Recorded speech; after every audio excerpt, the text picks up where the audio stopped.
ವಿರಾಜಪೇಟೆ ನಗರದ ಹಲವೆಡೆ ವಿವಿಧ ಅಭಿವೃದ್ಧಿ ಕಾಮಗಾರಿಗಳಿಗೆ ಗುದ್ದಲಿ ಪೂಜೆ ಹಾಗೂ ಪೂರ್ಣಗೊಂಡ ಅಭಿವೃದ್ಧಿ ಕಾಮಗಾರಿಗಳ ಉದ್ಘಾಟನೆಯನ್ನು ಶಾಸಕ ಎಎಸ್ ಪೊನ್ನಣ್ಣ ಅವರು ಉದ್ಘಾಟಿಸಿದರು.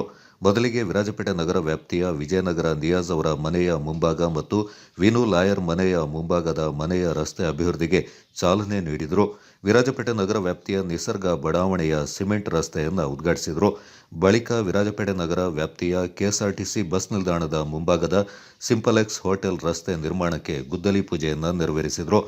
ವಿರಾಜಪೇಟೆ ಗೋರಿಗೆರೆಯ ಹಿಂಭಾಗ ರಸ್ತೆ ಉದ್ಘಾಟಿಸಿ ಸುಣ್ಣದ ಬೀದಿ ರಸ್ತೆಯ ನಿರ್ಮಾಣಕ್ಕೆ ಗುದ್ದಲಿ ಪೂಜೆಯಿಂದ ನೆರವೇರಿಸಿದರು.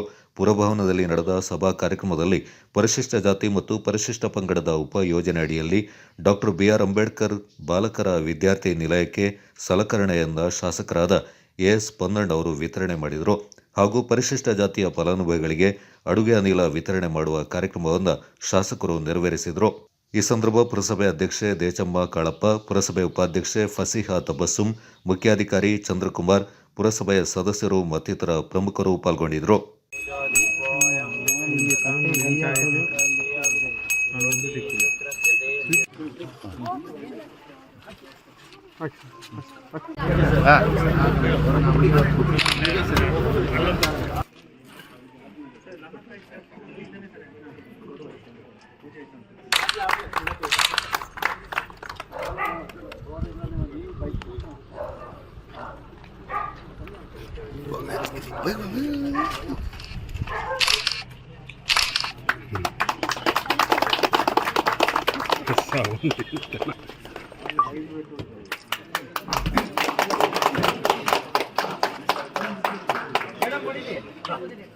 ಪ್ರಗತಿಯ ಹರಿಕಾರ ಸದಾ ಎಲ್ಲ ತಂಡಗಳಿಗೂ ವಿಶೇಷವಾಗಿ ಪರೇಡ್ ಕಮಾಂಡರ್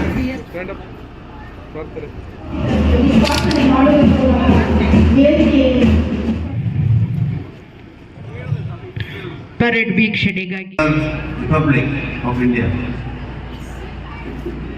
ಇದರ ಮೂಲಕ ನಾವು ಬ್ರಿಟಿಷ್ ಆಡಳಿತದಿಂದ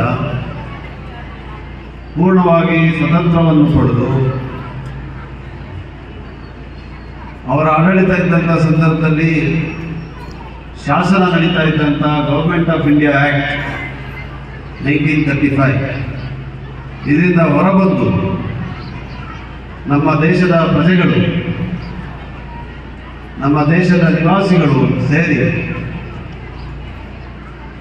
ನಮಗೆ ನಾವು ಕೊಟ್ಟಂತ ಸಂವಿಧಾನವನ್ನ ಹಬ್ಬವೇ ಗಣರಾಜ್ಯೋತ್ಸವ. ಇಂದು ರಾಜ್ಯದಲ್ಲಿ ಎಲ್ಲರೂ ಗಣರಾಜ್ಯ ದಿನವನ್ನು ಅತ್ಯಂತ ಸಂಭ್ರಮದಿಂದ ಆಚರಿಸುತ್ತಿದ್ದೇವೆ.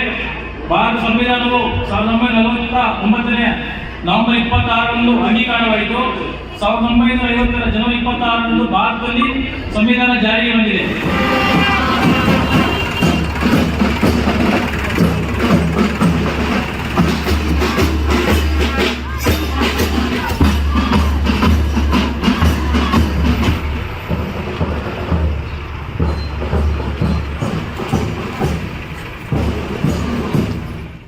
ಅಗತ್ಯದ ಸಲಕರಣೆಗಳು ಸನ್ಮಾನ್ಯ ಶಾಸಕರು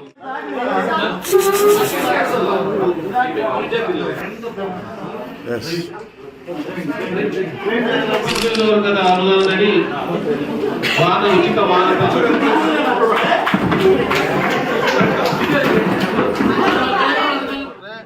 ನಮ್ಮ ಬೆಳಗ್ಗೆಯಿಂದ ದುಡಿತಾ ಇರುವಂಥ ಪೌರ ಕಾರ್ಮಿಕರಿಗೆ ಒಂದು ಮಾರ್ಗ ಆಗ್ತದೆ.